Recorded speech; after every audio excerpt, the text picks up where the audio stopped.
Have you ever thought that, the bread you eat could actually be linked to those skin issues you just can't figure out? It sounds maybe a bit out there, right?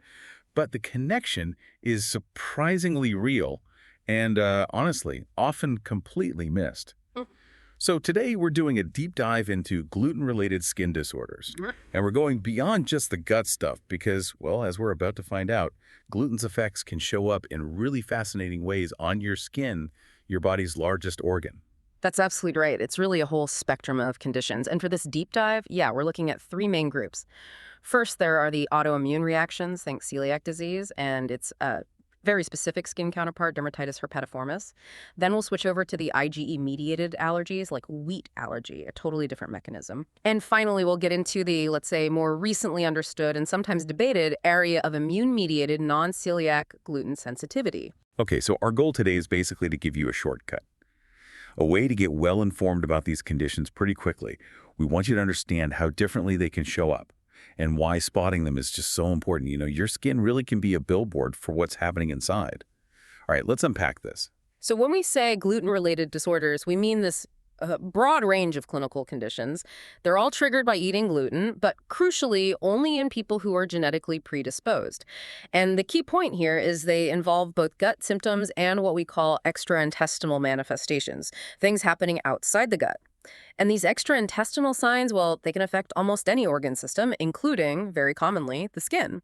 We're drawing on quite a bit of research here, including a helpful paper from Frontiers in Medicine last year that really focuses on these skin issues. Right, and it's interesting because we know these things happen outside the gut, but pinning down exactly how common they are, that's trickier. But what seems clear is that more and more skin conditions, way beyond just dermatitis herpetiformis, are being linked back to gluten. It's like our skin is trying to send us a message, isn't it? Exactly. And the leading theory, the hypothesis for how this works, really centers on two things. First, a loss of immune tolerance in people with the right genes. And second, increased intestinal permeability, you might know it as leaky gut. This combo basically lets tiny bits of gluten, these peptides, slip out of the gut where they shouldn't be. And that triggers an immune response systemically, leading to things like changes in blood vessels, problems absorbing nutrients, and ultimately, skin manifestations. Okay, that makes sense. And it leads us nicely into our first big category, autoimmune reactions. Let's start with the big one, celiac disease. Right. Celiac disease. It's a chronic autoimmune condition. That means your immune system mistakenly attacks your own body. It's set off by eating gluten, but again, only in genetically susceptible people. Prevalence is around, say, 0.5% to 1% globally. So what happens is the immune system makes specific antibodies, particularly IgA against an enzyme called tissue transglutaminase, or TG2. These antibodies are kind of a hallmark. We also see changes in certain immune cells, T cells, and often an imbalance in gut bacteria dysbiosis, though. Whether that's a cause or effect, well, the jury's still out a bit on that one. So how do you actually diagnose it? Sounds like that could be complex. It involved looking at genetics, obviously the symptom the person has, and then blood tests. Those IgA anti-TG2 antibodies are usually the first test, the most sensitive one. Though if someone is IgA deficient, there are other antibody tests like IgG for deamidated gliadin peptides. And for adults, that endoscopy with a biopsy of the small intestine, that's still pretty much essential for a definite diagnosis, right, to actually see the damage. Yes, exactly. While there are some specific situations where kids might get diagnosed without a biopsy based on very clear markers, for adults, seeing that histological evidence is key. And here's where it gets really interesting regarding the skin. Many people think celiac equals gut problems, diarrhea, bloating, maybe constipation. But, and this is crucial, extraintestinal symptoms can actually be the first sign, sometimes the only sign. We're talking things like unexplained weight loss, feeling weak all the time, anemia, poor bone density, those recurrent mouth sores, even things like high liver enzymes, joint pain, and of course, skin problems. Wow, that's a huge range. It really shows how it's not just a gut issue at all. And when we focus just on the skin links, it's not just one thing, is it? I know researchers used to group them, but it seems like the list keeps growing. It does. But there is one specific skin manifestation directly tied to celiac disease, and that's dermatitis herpetiformis, or DH. This affects maybe 1 to 3% of people with celiac, usually diagnosed in adulthood, though kids can get it too. Now, the interesting thing with DH is the main target for the autoimmunity is slightly different. It's an enzyme in the skin called epidermal transglutaminase 3, or ETG3, not TG2, like in the gut. Diagnosing DH has a gold standard. The skin biopsy taken from near lesion, not right on it. And under immunofluorescence, you see these very characteristic granular IgA deposits in the skin. That's the telltale sign. Histopathology, looking at the tissue itself, shows these little blisters forming just under the top layer of skin with a lot of neutrophils, a type of immune cell. Okay, so DH is the classic celiac skin disease. But you mentioned others. What about things like psoriasis? I've heard there's a connection. There is, yes, a significant one. People with psoriasis have about a threefold higher risk of also having celiac disease. And it makes sense immunologically. They share some genetic risk factors, about 10 have been identified that overlap. Plus, both are driven by similar immune cells, like Th1 and Th17 cells. Some studies even show higher levels of anti-Gluten antibodies in psoriasis patients, suggesting, maybe a gluten-free diet could help some people. It's an active area of research. Interesting. Well, what about atopic dermatitis or eczema? Another strong link. Kids with eczema have a fourfold increased risk of developing celiac later on. And conversely, eczema is about 3 times more common in people already diagnosed with celiac. Okay. And chronic urticaria, those persistent hives. Yes, a connection there too. There are reports, anecdotal, and some studies suggesting flare-ups can reduce on a gluten-free diet for some individuals with both conditions. How about mouth issues, like recurrent ephthos stomatitis canker sores? Also more common, yeah, especially in children with celiac, although there's a bit of a question there. Is it a direct reaction to gluten? Or is it maybe due to nutrient deficiencies caused by the gut damage, like low iron or B vitamins? That's not entirely clear yet. And quickly, rosacea and vitiligo. Rosacea, one study did suggest women with rosacea might have a higher risk of celiac. Vitiligo, the link is still pretty debated. Some studies suggest a connection, others don't find one, so more research needed there. Right. And you mentioned nutrient deficiencies earlier. That seems like a whole other way celiac can impact the skin, just through poor absorption. Absolutely. This is a really important mechanism. Untreated celiac damages the gut lining so you don't absorb nutrients properly. And specific deficiencies have very specific skin signs. For example, low zinc. Mm. That can cause crusty, eczema-like rashes, often around the mouth, genitals, and skin folds. Also hair loss, mouth inflammation. Okay. What about iron? Iron deficiency is common. It can lead to really dry, itchy skin, hair loss too, a smooth, sore tongue that's atrophic glossitis, cracks at the corners of the mouth, angular cheilitis, and even spoon-shaped nails, koilonychia. And vitamin A, B vitamins. Low vitamin A has been linked to rough skin patches, sometimes like Beteau spots you see in the eye but on the skin. Lower B12 and folic acid levels. They can contribute to angular stomatitis, glossitis, mouth ulcers, and sometimes even hyperpigmentation, like darker patches of skin. It's amazing how deficiencies alone can cause such visible problems. It really highlights how crucial nutrient absorption is for skin health. And are there other oral signs besides the sores and tongue issues? Yes, celiac patients might also have things like defects in their tooth enamel, delayed tooth eruption in kids, more cavities than usual, dry mouth, sometimes a burning feeling on the tongue. And I read something potentially more serious, a link to certain skin cancers. Yes, there was a study.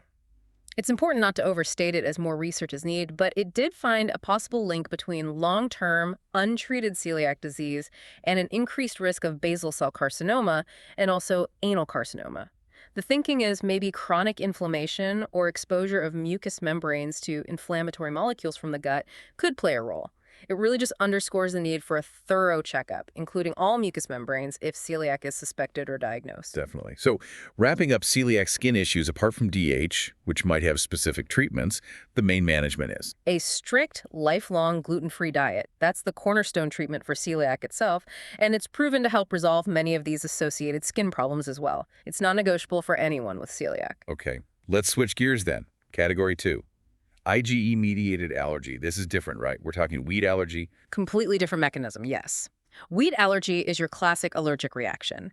The immune system produces IgE antibodies specifically against proteins found in wheat.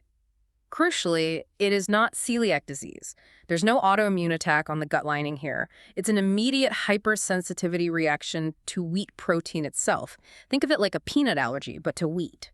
And how does it show up? Is it always just eating wheat? It can manifest in different ways depending on the exposure. It could be a food allergy causing skin reactions like hives, gut symptoms, or breathing problems after eating wheat. Or it might be something called food-dependent exercise-induced anaphylaxis.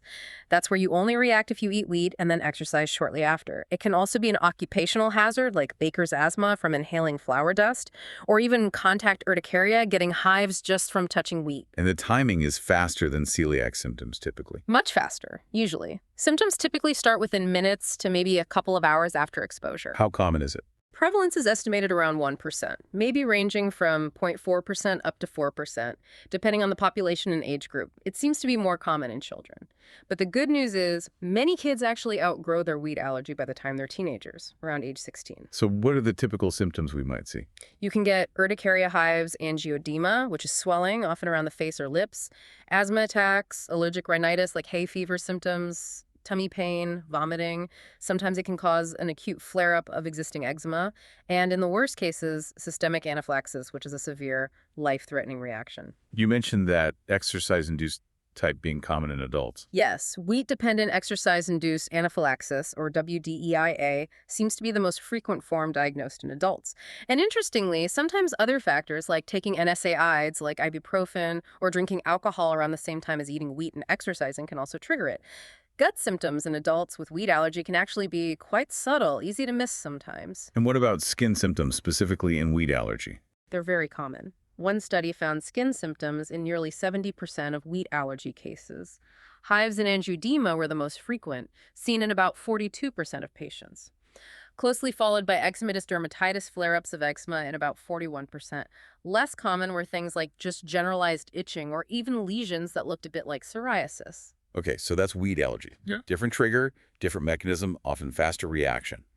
Now for the third category, the one that often generates a lot of questions and maybe some confusion, immune-mediated non-celiac gluten sensitivity, or NCGS. Right, NCGS. This is definitely an area where we're still learning a lot. It's defined by people experiencing a variety of symptoms when they eat gluten-containing foods. Symptoms that get better when they go on a gluten-free diet, but these individuals do not have celiac disease and they do not have a wheat allergy. Those have to be ruled out first. So it's like a reaction to gluten, but Yep. not celiac and not typical allergy. Exactly. It's considered its own distinct thing. It shares some features with celiac, like immune system involvement and responding to a gluten-free diet, and sometimes overlaps with IBS symptoms too. But the underlying mechanism seems different. It doesn't appear to involve autoimmunity like celiac or IgE antibodies like wheat allergy.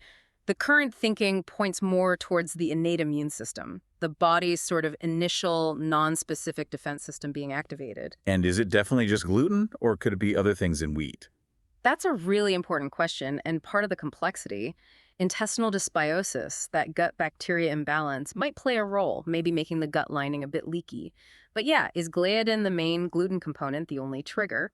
Or are other bits of wheat involved? Things like amylase trypsin inhibitors, ATIs, or maybe even FODM apps. Because of this uncertainty, some scientists have suggested maybe we should call it non-celiac wheat sensitivity instead of gluten sensitivity. Right, FODMAPs. Can you just quickly remind us what those are? Sure. FODMP stands for fermentable oligosaccharides, disaccharides, monosaccharides, and polyols. They're basically short-chain carbohydrates that our small intestine doesn't absorb very well, so they travel down to the large intestine where gut bacteria ferment them. This fermentation produces gas, can draw water into the bowel, and often leads to symptoms like bloating, gas, pain, diarrhea, or constipation, especially in people with IBS. And wheat does contain FODMPs, specifically fructans. Okay, got it. So NCGS prevalence. Is it hard to pin down? Very hard, because there's no single diagnostic test, no reliable biomarker yet. Estimates based on people's self-reporting symptoms range really widely from maybe 0.5% up to 13%. It seems to be reported more often in women and often starts in teenage years or young adulthood, like the 30s and 40s. But yeah, without a clear test, accurate numbers are a challenge. So how is it diagnosed then if there's no test? It's essentially a diagnosis of exclusion. First, you absolutely have to rule out celiac disease and wheat allergy through proper testing. That's the negative criteria. Then the positive criteria involves seeing symptoms improve significantly when gluten is strictly removed from the diet, and then ideally confirming that symptoms return when gluten is reintroduced, preferably in a blinded way so the person doesn't know if they're adding gluten or a placebo. Makes sense. And what kind of symptoms do people with NCGS typically report? It's often quite a mix and can be nonspecific. GI symptoms are common: abdominal pain, bloating, changes in bowel habits, similar to IBS. But important for our discussion, systemic symptoms are also very frequent.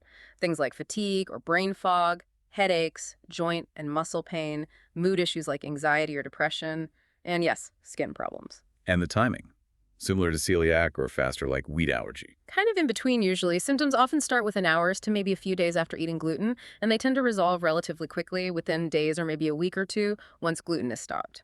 Okay, so let's focus on the skin manifestations linked to NCGS.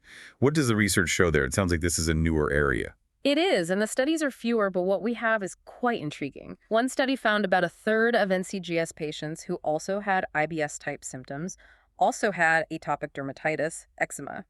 A follow-up found eczema in 42% of their NCGS group.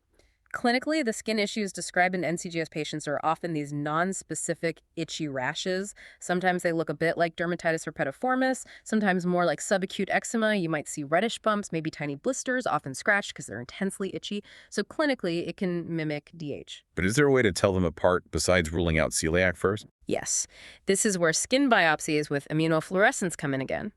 In NCGS patients with these skin issues, studies found that a majority, like 82% in one key study, showed deposits of C3, which is part of the complement system, another arm of the immune system. These C3 deposits were found at the dermal-epidermal junction, often in a granular or microgranular pattern. This is distinctly different from the IgA deposits seen in DH. IgA was generally absent or nonspecific in these NCGS cases. Ah, so C3 deposits instead of IgA deposits. That's a key difference. It seems to be yes. And importantly, these NCGS-related skin manifestations responded well to a gluten-free diet, often clearing up within a month or so. This led researchers to propose the idea of cutaneous gluten sensitivity, defined by these itchy lesions, the C3 deposits on biopsy, and a good response to going gluten-free. Were there cases with skin issues but no gut symptoms in NCGS? Yes. Another study found almost a quarter of their NCGS patients had skin lesions that looked like DH, but they reported no gastrointestinal symptoms at all. All of these patients showed those C3 deposits on skin biopsy. And their itchy skin conditions, which hadn't responded to typical treatments, resolved quickly once they started a strict gluten-free diet. Fascinating. So for managing NCGS, especially the skin aspects, what's the approach? Well, the primary approach is dietary modification, removing the suspected triggers. While there's ongoing debate and research about whether a strict gluten-free diet is always necessary versus maybe just reducing gluten or trying a low FODMA diet, current evidence still generally supports a gluten-free diet as the first-line approach for managing NCG symptoms, including the skin ones. A low FODMA diet might offer additional relief for the GI symptoms in some people, given the overlap. Okay, wow. That's covered a huge amount of ground, from celiac autoimmunity to wheat allergy to this more complex NCGS picture. It's trying to bring it all together. We've looked at these three very different ways gluten can impact the body, often showing up on the skin. So what's the big takeaway here for you listening to this, trying to make sense of gluten and its sometimes surprising effects? I think the main message is just how broad the effects of gluten intolerance can be. It's not just about the gut. It can manifest with a really wide array of symptoms, both intestinal and, as we focused on, very diverse extraintestinal signs, especially on the skin. It's truly systemic. And practically speaking, it sounds like if you're dealing with persistent, unexplained skin issues, maybe things like chronic hives or certain rashes, even stubborn eczema or psoriasis, it's probably worth talking to your doctor about screening for celiac disease and potentially considering other gluten sensitivities if celiac is ruled out. Your skin might hold a clue. Absolutely. A thorough evaluation is key. Looking closely at skin conditions might uncover an underlying link to the gastrointestinal system, ensuring we don't miss significant conditions like celiac. And ultimately, for these specific gluten-related skin disorders we've discussed, the evidence strongly supports strict adherence to a gluten-free diet as the most effective treatment. Okay. So, reflecting on all this, what stands out most to you from our deep dive today, hearing about everything from bread to blisters, quite literally? Well, for me, it's thinking about the broader implications. We're seeing more and more documentation of these diverse extraintestinal effects of gluten. It really makes you wonder, doesn't it? How might our understanding of conditions we don't normally connect, maybe chronic fatigue, maybe certain neurological issues, alongside these skin rashes? How might that evolve if we consistently started thinking more holistically? If we looked beyond just the gut and considered systemic triggers like components in our diet more routinely, it opens up a lot of possibilities for understanding complex conditions. That's a really powerful thought to end on, something for all of us to consider. We definitely encourage you to explore this further if it resonates, or perhaps bring up these ideas with your own healthcare provider. Thanks so much for joining us on this deep dive today.